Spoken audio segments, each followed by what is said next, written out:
এক ছিল ছোট্ট একটা মাছ। তার নাম ছিল রূপা। সে থাকত একটি স্বচ্ছ পানির পুকুরে। পুকুরে আরও অনেক মাছ ছিল, কিন্তু রূপা ছিল একটু আলাদা, সে খুব কৌতূহলী ছিল। একদিন রূপা তার মাকে জিজ্ঞেস করল, মা, এই পুকুরের বাইরে কি আছে?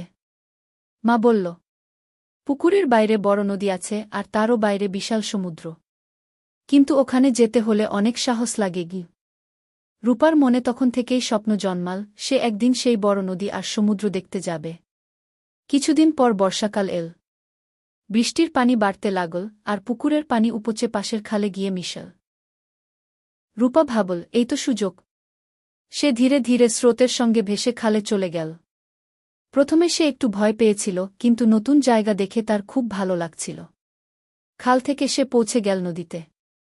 নদী ছিল অনেক বড়, অনেক মাছ, আর নানা রকম জলজ প্রাণী। একদিন নদীর এক বুড়ো মাছ তাকে বলল, তুমি যদি সাহস রাখো তবে সামনে সমুদ্র। রূপা এবার আরও সাহস পেল। সে এগিয়ে চল। অনেক দিন পরে সে পৌঁছে গেল বিশাল সমুদ্রে। এত বড় পানি, এত ঢেউ, সে অবাক হয়ে গেল। রূপা বুঝল পৃথিবী তার ছোট্ট পুকুরের থেকেও অনেক বড়। কিন্তু সে কখনো তার পুকুর আর মাকে ভুলল না। শেষে সে ফিরে এল তার পুরনো পুকুরে, আর সবার কাছে তার অভিযানের গল্প বলতে লাগল।